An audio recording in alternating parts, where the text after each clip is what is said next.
I'm Nicole, and I'm a sales coach for women health and wellness entrepreneurs. I'm a friend of Robin's, and it's my honor to be able to share with you some of my experiences in selling and what I've learned along the way.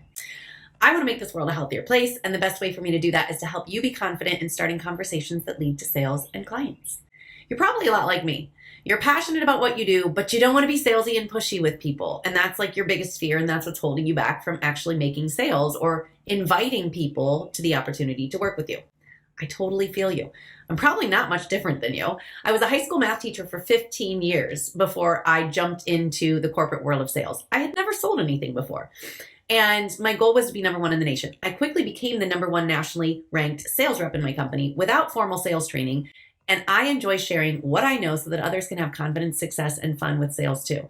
Because I'll be honest with you, because I'm just like you, I know how it feels to feel salesy. And I also know that it is possible for you to be really good at sales and enjoy sales and have fun with it, because that's my experience. After not selling anything for a really long time, you might not have been a math teacher for 15 years, but you probably did something prior to what you're trying to do now that didn't have anything to do with sales.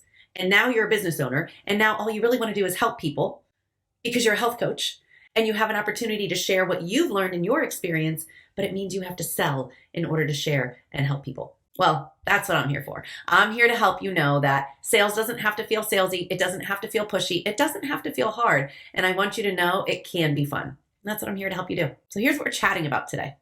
We're chatting about what to do when a client says not interested. So let's jump right in. Let's say, just imagine you're on a sales call. It's going really well. You've overcome objections.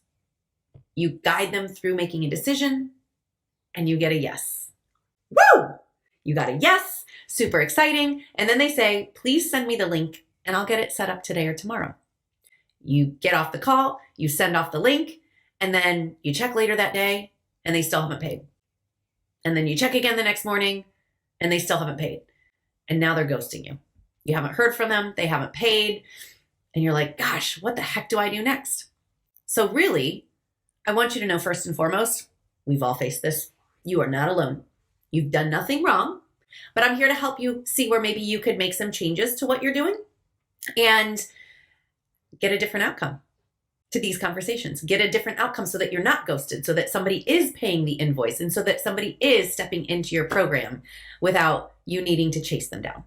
So first of all, let's talk about why it happens, right? It could be for many reasons. And I'm not going to try to coach the ghost here. What that means is I'm not going to try to pretend like I'm in this person's mind and I know what's going on. But I'm going to make some assumptions about what might be going on, right? First of all, maybe they just had buyer's remorse, which is fear disguised as fear, right? Maybe they just started going, oh my God, what did I do? People don't like change. They don't want to make change. It's really hard for people to make change. And so as soon as they got off the call, they were thinking, oh my God, I have to do all these things. I have to pay all this money. I don't know if I really want to do this. And fear set in. Maybe that's what it is. Maybe they really didn't want it to begin with and they were afraid to say it on the call. I don't know. Maybe they genuinely changed their mind. Maybe that's what happened. I don't know. We could sit here and speculate forever. More than likely it's fear. We could speculate forever, but it really doesn't matter because what's going on in their world actually isn't something for us to figure out. What is in our control and what is for us to figure out is how we can conduct ourselves, how we can control what we are able to control. So I'm going to give you a couple of suggestions, right? We've gone over maybe why it happened, but regardless of the reason, I want to help you. And I'm glad that you're here so that you can know what to do in this situation next time. This is one of my specialties actually inside of my Next Level Sales Group coaching program. I help my clients understand how to communicate better to get more of the results that they want more often. One of the best ways to do that is to clean up the sales process and set proper expectations. So first and foremost, I'd like to say that you should always, listen carefully to this, you should always try to close the deal on the call and get the person to commit. Once they've made a decision, take the payment right there on the call. Don't let them get off the call. Don't try to handle everything in email. After they've made a decision, hold them accountable to making that decision and making the payment right there. There's a lot of things you're going to have to do as a coach. There's a lot of things you're going to have to help them do to get uncomfortable, and you're going to have to coach them through that. The very first thing that they're going to have to do to get uncomfortable is making a decision and holding themselves to it, committing to it, right? A big part of change, a big part of what we're going to be helping people do as their health coach is helping them commit to the changes that they are making. This is the first opportunity to do that. You're not taking payment on a call to like be forceful or, to like strong arm them into doing something. It's more for accountability and to take a stand for the person's decision. When you do this, you're coaching them through trusting themselves and their decision making, which is a really important part of the coaching process. Accountability is so important in coaching, and holding people accountable to making a decision and lining up with it is important that you're able to do that. P.S. If you need to clean things up in your sales process, sign up for a free call with me and we will create a customized sales plan for you. You'll answer questions about what's going on in your business, what your current sales process is. We'll clean it up and we'll create a nice customized sales plan for you. So sign up for that call with me. Go to the show notes and you'll find it there. Also, one more. Make sure you give a thumbs up to this video. Robin is so incredible and he's so amazing with how powerfully he shows up and creates valuable content. And I want you to show him how much you appreciate it and how much you care about what he puts out into the world. So give this video a thumbs up and leave a comment and let Robin know what you want to see more of and how much you like what he puts out into the world, because I know how much it's helping you. Okay, back to our regularly scheduled program. So let's say you didn't get the payment on the call, right? Now I've told you, get the payment on the call, close the deal on the call, and actually complete the entire deal with them on the call so that you can celebrate. But in this case, you didn't do it. So I'm going to help you through what you can do. Gosh, shoot, I didn't take the payment on the call. Now, Nicole, what do I do? Okay, you didn't take the payment. Now they've ghosted you with a response. Here's what I want you to do. Number 1, get them on the phone. Do not try to figure this out through email or DM or messenger or text or anything that you've been doing. It's too passive. It's too passive to try to do business that way. I want you to get them on the phone. And here's how you're going to do it. You could say something like, hey, is working on your health goals still a priority for you? Like, check in with them, right? And I know they've ghosted you. You could say, you've been on my mind and I have an idea that I think would be a great opportunity for you based on what you shared with me on our recent call. Does tomorrow at noon work for a quick 15-minute chat? Here's what the idea is. Let me give you some suggestions. And I want you to come up with your own ideas, your own reasons to re-engage this person. And maybe you have some ideas already, but here's some suggestions. You could add in a bonus. You could get them on a call and say, hey, I was thinking about you. And based on what you told me, we always want to start phrases like that. If you're going to make a recommendation or a suggestion to somebody, say, based on what you told me, because then you're making a recommendation based on their words. Nobody can argue with their words. Based on what you told me, I thought that this 2-hour jumpstart strategy session would be a really great opportunity for us to kick off the program that you've said that you want to do. So a special 2-hour session to jumpstart their progress, some kind of bonus that you can add in depending on what, the work is that you do. Maybe there's an extra breathwork session that you could throw in, something along the lines that will complement the work that they are committing to doing.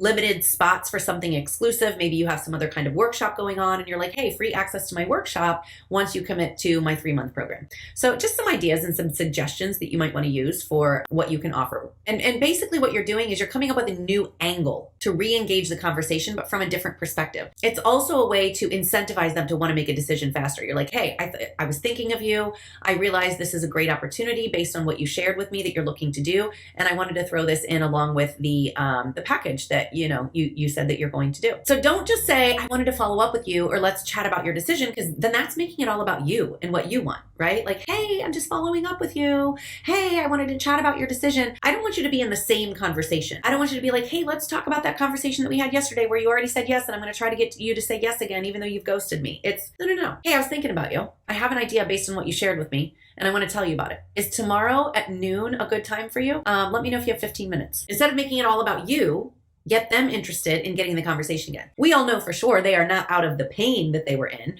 They're certainly still in the same situation. Nothing changed overnight for them.